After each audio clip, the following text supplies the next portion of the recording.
Bienvenue, courte vidéo pour vous présenter un bricolage improvisé dans le domaine de la mécanique. Alors il se trouve que j'ai récupéré une assez grande quantité de câbles en cuivre à dénuder, donc pour pouvoir revendre le cuivre. Le souci c'est que c'est du câble spécial haute tension qui possède donc une gaine extrêmement épaisse et très dure qu'il est par conséquent impensable de dénuder avec un cutter. Ça demanderait trop de temps, trop d'efforts, on risquerait de perdre patience et de finir par se blesser.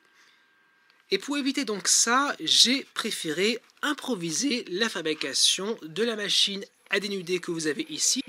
Donc le principe que j'ai retenu pour pouvoir essayer de faire fonctionner ceci, c'est de forcer le câble à passer dans un couloir rigide en l'entraînant grâce à la rotation d'une roue dentée de façon à ce qu'à la sortie, il se fasse trancher en passant à travers une lame. Donc la lame est réglable en hauteur grâce à deux vis plus des réglages de rondelles de façon à ce qu'elle ne tranche que l'épaisseur de plastique se trouvant juste au-dessus de lame métallique du câble en cuivre.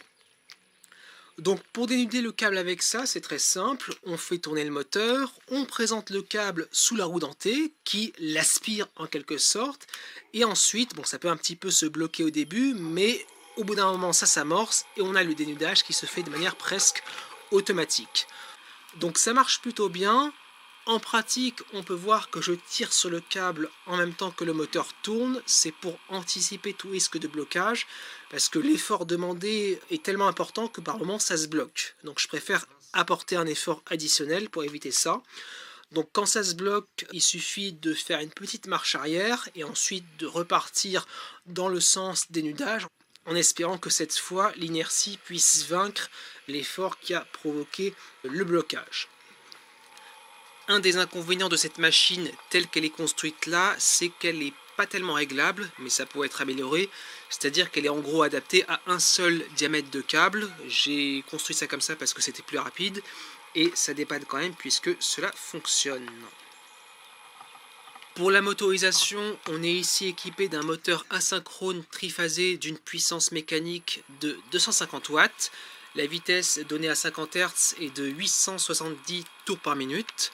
On a en plus un réducteur à vis sans fin avec un taux de réduction de 1/28 et le rayon de la roue dentée fait à peu près 4 cm. Je dis tout ça pour que vous puissiez éventuellement faire des calculs d'estimation de la force exercée au niveau des pointes de la roue pour pouvoir entraîner le câble.